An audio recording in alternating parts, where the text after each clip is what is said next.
Lamentations chapter 3 with you today. Lamentations chapter 3. I'm going to begin here with verse 1. I am the man who has seen affliction under the rod of his wrath. He has driven and brought me into darkness without any light. Surely against me he turns his hand again and again the whole day long. He has made my flesh and my skin waste away. He has broken my bones. He has besieged and enveloped me with bitterness and tribulation. He has made me dwell in darkness like the dead of long ago. He has walled me about so that I cannot escape. He has made my chains heavy. Though I call and cry for help, he shuts out my prayer.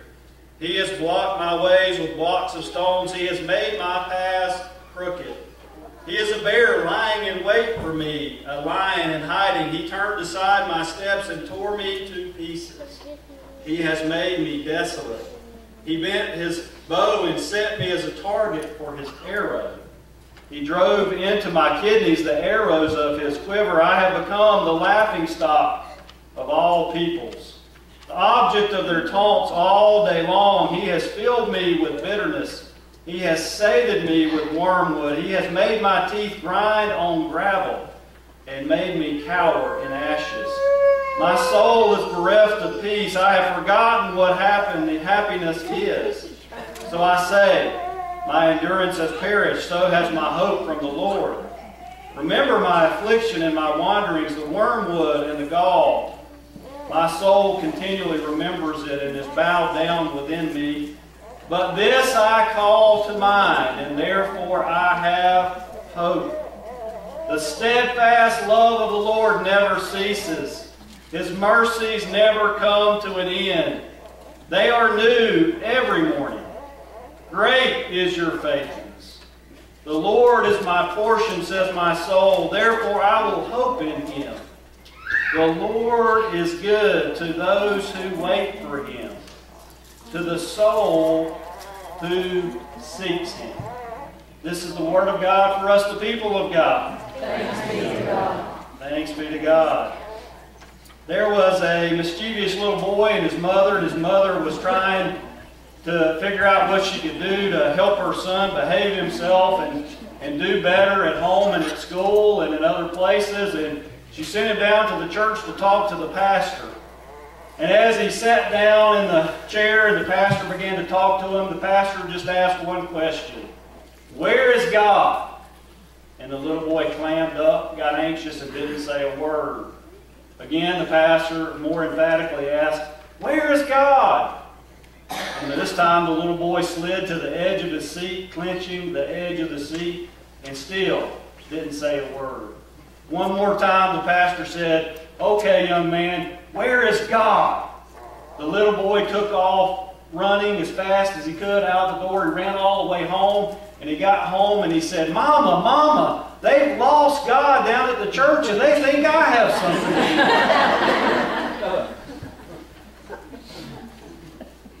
Sometimes the people of God do, in fact, lose God. Sometimes it takes losing everything to find that we have lost God, and it takes losing everything before we'll begin to turn to and to look for God. It takes losing everything to begin to look for the one thing that really matters.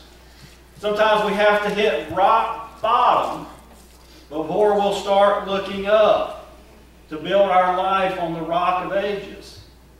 It's the hard things sometimes that it takes to awaken us to the truly and the really good things that God has in store for us.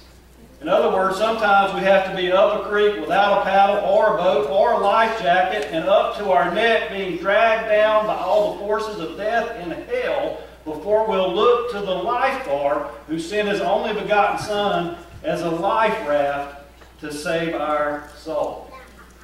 What we just heard today was a poetic lamentation that was written in the aftermath of the destruction of Israel and Judah.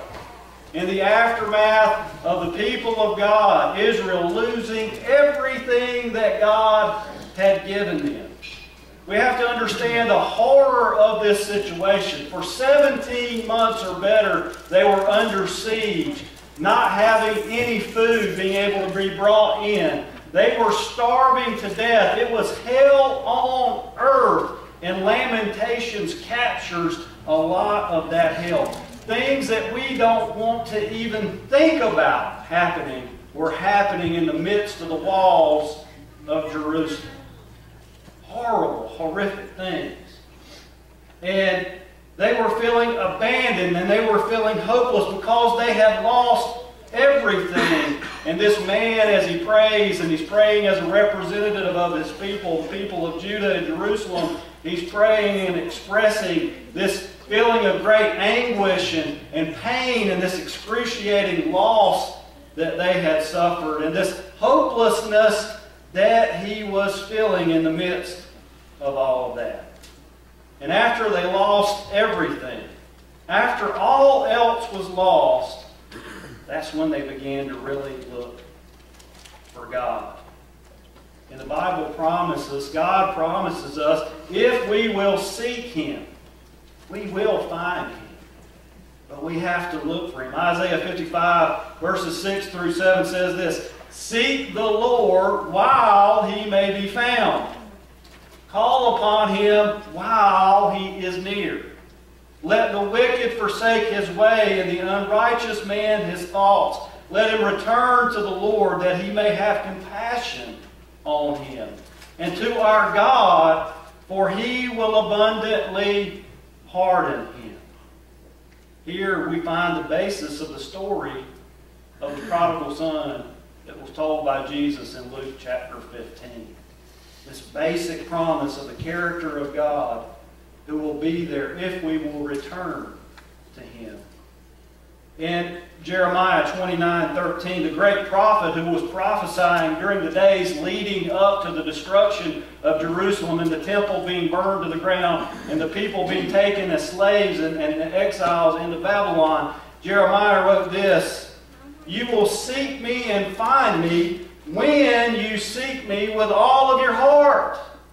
And then I will be found by you." So we've got an if, we've got a when, and we've got a while. We have to understand, what time is it? What time it is? Today. The day is the day of salvation, and the only day that's the day of salvation is today. And the day that the only day that we really have is today. We have to understand not only what time it is, we have to understand, where are we? Where are you today? Where am I today? Where are we? You know where we are? We're on the brink. We're on the brink. We're always on the brink of eternity. We're always on the brink of losing everything. You know, our culture has lost God. I don't know if you've noticed this or not, but we as a culture have lost God. Much of the church really has lost God. You know, our kids, many of our kids in many school districts across this country, they will hear of the pilgrims who came here to the New World, but they won't hear about the one that they followed. They will hear about the pilgrims as a generic people, will never hearing that they were actually Christians. They will hear that they gave thanks, but they will never hear about the one to whom they gave thanks. We not only need to be thankful for what we have, we need to be thankful to the God who is the source of all that we have. Our nation today is on the brink. I know we think it can't happen to us, but if you read Lamentations, if you read Jeremiah, if you read Isaiah about Israel in Isaiah chapter 9, they thought the same thing. They were assured over and over again, it can't happen to us. Disaster's not coming. The judgment of God is not going to fall. All will be well. Peace, peace, the prophets proclaimed, the false prophets, when there really was no peace. The Israelites said, if things get torn down, we're powerful enough in and of ourselves. In pride, they said, we will rebuild even better. and even stronger than ever before. They said it can't happen to us. They didn't know that they were on the brink. They didn't know where they were. Do you know where you are today? We're on the brink of eternity and the eternal judgment of God. When? Every day. Every day. But the good news is God's mercies are new every morning. Great is His faithfulness. One day we'll all realize, sooner or later, we'll all realize if we live long enough before Jesus Christ comes again, we'll all realize that God is really the only one we have to rely on. You know that? We'll all realize that God is our only hope because everything else will fade away. You might have social security, but do you have eternal security today? If you have social security but not eternal security, you don't have what you need. You know, you could be buried in your RV. You know, the Egyptians, they thought that they could take everything with them when they went into the afterlife. And sometimes we might think the same. We might think, he who dies with the most toys wins. And we can think, oh, I'll be buried in my RV. But I'll tell you, if you die and you're buried in your RV, without Jesus Christ, eternity will be anything but a picnic. Are you with me today? Are you hearing me today? The Bible tells us we brought nothing into this world.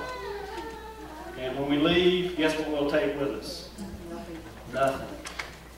1 Timothy chapter 6, it warns about the love of money as the root of all evil. It tells us not to put our trust in the uncertainty of riches that fly away, that vanish just like that, but to put our trust and our hope in God, who richly provides for all of us everything that we need. It tells us that we need to lay hold of that which is really life.